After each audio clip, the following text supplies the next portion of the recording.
To build anything that truly lasts, it takes time.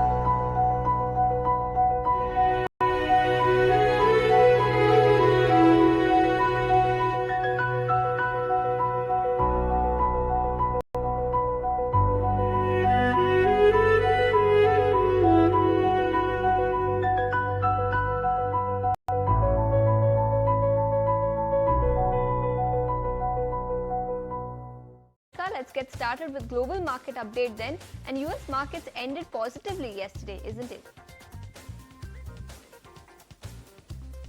That's right, Ashesha. Very good morning. It was a rather positive session on the Wall Street as investors continued piling into risk assets that sent S&P 500 and tech-heavy Nasdaq composite to closing records. Now, the broad market S&P that gained about 0.3%, whereas the tech-focused Nasdaq that finished largely flat but higher by 0.09%.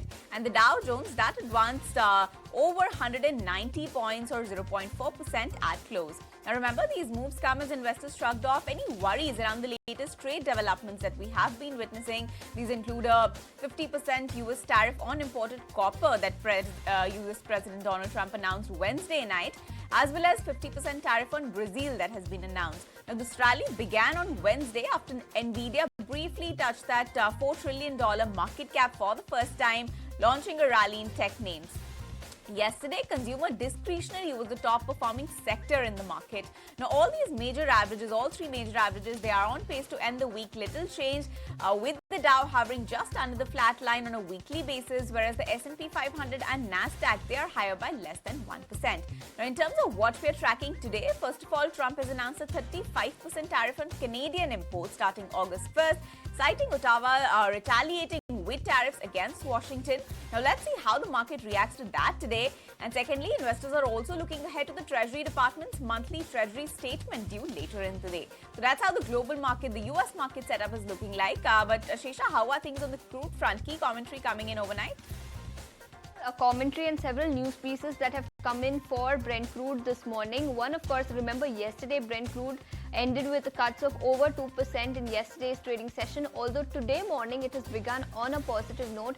It is up about 0.3%, trading near that $68-69 per barrel mark.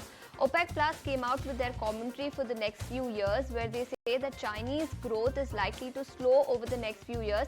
Demand from China for oil is expected to slow, and hence perhaps we could see demand concerns in the near future. But on the flip side, they said that demand over the long term will continue to remain very solid, and they are not seeing any peak in sight as far as oil demand is concerned. So on the back of this commentary that came in from OPEC Plus, where they said that perhaps output and demand in the short term is likely to be lower, we saw that decline that came in on the oil market yesterday. But apart from that, we also had agencies report citing delegates that OPEC Plus could pause production hike that they have announced. Remember, it has already been announced for the month of July and August. There are sources and there are reports which suggest that output hike could be done for the month of September as well. But after September, OPEC Plus will go ahead and pause the output hike that they have planned. Now remember, this is a part of a larger scheme of things.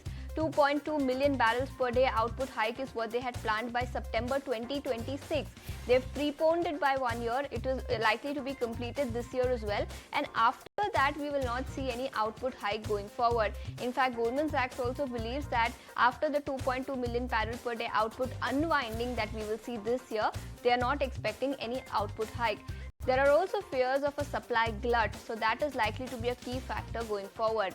But apart from oil, let's also put the spotlight on the yellow metal then. Although we have not seen much action over here over the last few days, today gold has gained nearly 0.1% as we speak, trading near that $3,330 per ounce mark. Several news pieces and several factors at play here.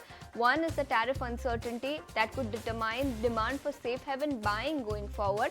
And the second is outlook for US monetary policy and the way interest rate environment is likely to shape up going forward.